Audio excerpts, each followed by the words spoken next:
Bom, pessoal, reiniciando aqui. Voltando aqui no capitalismo industrial. Nesse caso, essa exploração do trabalho, as condições de trabalho eram péssimas. Além de tudo, nós tínhamos o trabalho infantil.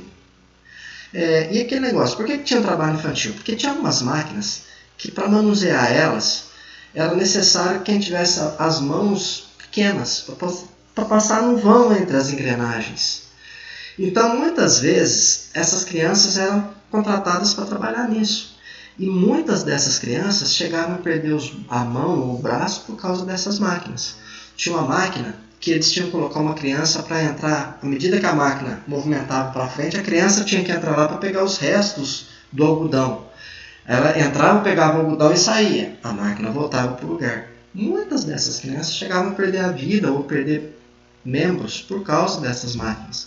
Então as condições de trabalho eram péssimas nesse início dessa industrialização. Mas por que as pessoas se sujeitavam a isso?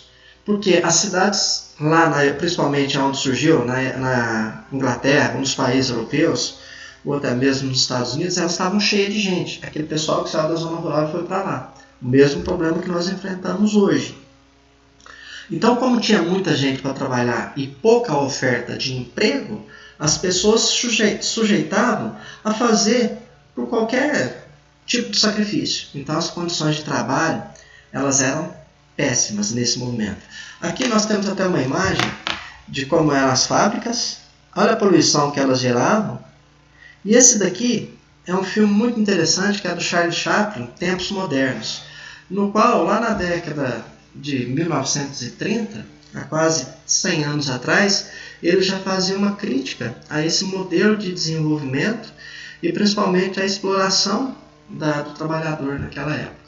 Ok? Vale a pena quem nunca assistiu, assistir Tempos Modernos. Seguindo aí, nós temos o capitalismo financeiro ou monopolista. O que é esse capitalismo financeiro? Quem que passou a ganhar importância nesse momento? Nesse momento, olha só, nós passamos a ter uma concentração uma concentração de renda maior, uma importância maior para os bancos. Então, por quê? As empresas elas começaram a crescer. E elas, às vezes, para aumentar a produção, o que elas precisavam? De dinheiro. Aqueles bancos que, a princípio, eles existiam apenas para as pessoas guardar o seu dinheiro lá, começaram a emprestar esse dinheiro para as empresas. Então, cobrando juros, com isso o patrimônio dos bancos foi aumentando. E as empresas, muitas vezes, algumas delas, foram endividando, né? E elas foram à falência. Então, nesse caso, os novos investimentos é porque uma empresa estava competindo com a outra. Aquele que investisse mais em máquinas ou aumentasse a produção, ia ter vantagem para a outra para competir, tinha que conseguir empréstimos e aumentar esse financiamento. Bom, então os bancos passaram a ter essa importância. Outra coisa que surgiu, sociedade anônima. Isso é aquelas empresas chamadas SA. Exemplo, Banco do Brasil SA. Eles começaram a criar títulos daquela empresa, ações daquela empresa. Então, nesse caso, as empresas iam utilizar a venda das ações. Essa venda das ações poderia garantir um lucro, um investimento, né, maior. E nesse período, já que elas criaram as ações, essas ações passaram a ser comercializadas na bolsa de ações. Tudo bem? Outra coisa, nesse período nós tivemos uma concentração das empresas, uma concentração de grupos empresariais. Passaram a utilizar, ao invés do dinheiro propriamente dito em cédula, né, que já passou a existir o dinheiro em cédula, que antes era feito em moedas de prata ou ouro, para aumentar a circulação passou a utilizar o papel moeda. Também passou a se utilizar os cheques, as letras. O que é a letra? É promissória. A pessoa assinava uma promissória. E vários tipos de recursos para conseguir mais dinheiro, mais crédito. Esse era o capitalismo financeiro. Mas por que ele é chamado também de monopolista? Monopolista vem de monopólio. Então nós vamos entender esse monopólio. Aqui no livro de vocês, na página 26, tá, fala um pouquinho sobre isso. Então, o primeiro deles, os trustes. Olha só, nesse caso, é fusão de diferentes empresas. Como assim? Existem 2 empresas ou 3 empresas concorrentes. Uma empresa que é mais forte vai lá e compra o seu concorrente. Aí ele fica com... Às vezes mantém o mesmo nome daquela empresa, mas é um concorrente, mas ele é dono daquele concorrente. Então, vou dar um exemplo aqui, apenas assim, para a gente ver. Vamos supor que aqui em Guaxupé nós temos vários postos de gasolina. Então, nós temos o posto São Paulo Minas, tem o RVM, tem o Ilhabela, tem vários outros aqui, tem vários postos aqui. Aí vamos supor que o dono do São Paulo Minas, ele compra o Ilhabela. O Ilhabela o pessoal chama de Texaco, né? Compra o Ilhabela. Aí ele vai ficar com aquele posto, às vezes ele vai manter o mesmo nome, Ilhabela, mas ele vai pertencer àquela outra empresa. Então, dessa maneira, ele vai comprar dos concorrentes. Chega um determinado momento que você chega numa cidade, tem empresas com nomes diferentes, mas elas pertencem ao mesmo dono. Isso, agora se a gente imaginar uma grande empresa aí. Aqui no Brasil nós temos a Ambev. A Ambev, ela surgiu da união entre a Brahma e a Antártica. A Brahma já era dona da Skol. Aí juntou Brahma, que já era dona da Skol, com a Antártica. Então, à medida que elas forem comprando outras cervejarias, isso aí faz parte de um trust. Você compra o seu concorrente. Ele continua com um nome diferente, mas ele é distribuído que o dono vai ser um só. Tudo bem? Agora, do mesmo jeito que nós temos o trust, nós temos às vezes o cartel. Esse daqui já é algo já condenável, porque ele elimina a concorrência. O que seria o cartel? Vamos supor que você tem 4 supermercados na cidade. Esses supermercados são concorrentes, teoricamente concorrentes.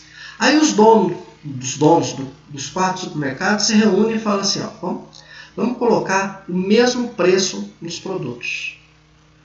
Então, normalmente, eles podem colocar o mesmo preço, pode colocar mais barato. Mas vocês acham que eles combinando o preço, você vai colocar o mais barato? Eles vão colocar o preço mais alto. Aí você vai comprar no supermercado, está um preço, vai no outro, o mesmo preço. Isso é cartel. Isso pode acontecer com postos de gasolina. Tem cidades que a gente vê, você vai de um posto para o outro, o combustível é o mesmo preço. Isso pode acontecer com padarias, pode acontecer com qualquer tipo de segmento. Isso ocorre quando as empresas que seriam concorrentes, elas chegam a um acordo e colocam o mesmo valor nos seus produtos. Outro tipo de cartel que existe, e esse é terrível, causa um prejuízo muito grande para o país, é o cartel quando ele é feito em uma obra pública. Então, vamos colocar assim um exemplo. Vai se construir um asfalto. Vai construir um asfalto levando até a Pratinha, que não tem asfalto. Ou vai duplicar o asfalto de Guaxupé até São José do Rio Pardo. Vai duplicar a estrada. Quando eles vão fazer uma obra dessa, é uma obra cara.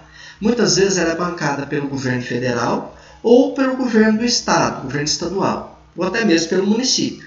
Aí, as empresas que iriam participar daquela concorrência, o certo seria cada um dar um preço, aquele que for menor é contratado. Mas aí junta a empresa A, a empresa B, a empresa C e a D. Eles reúnem e falam assim, olha, nessa concorrência, quem vai ganhar vai ser a empresa B. Então, todos os outros colocam um preço acima, a empresa B coloca um preço menor do que os demais e ganha concorrência. Eles dividem um lucro. Nesse caso do cartel, se uma obra era para ficar um determinado valor, eles colocam 2, 3 vezes aquele valor. Como aqui no Brasil a lei fala assim, abre-se a concorrência, aquele que tiver o menor preço faz a obra, eles burlam a lei em forma do cartel.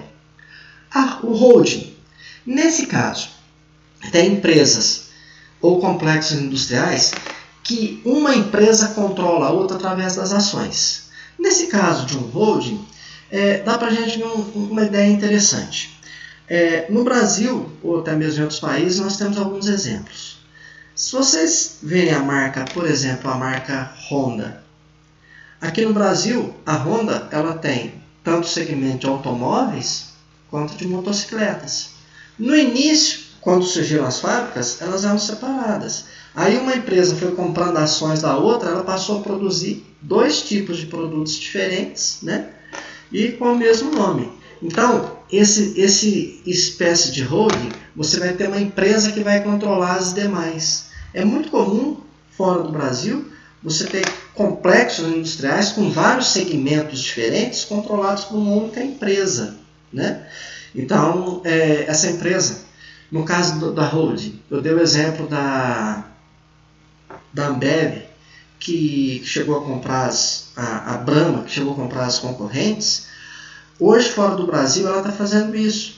A Ambev ela já está controlando algumas cervejarias de outros países. Então, isso é uma espécie de holding. Então, ela vai adquirindo um controle acionário das demais. Tá? Esse controle acionário, ele é dono de todas as ações? Não, mas da maior parte.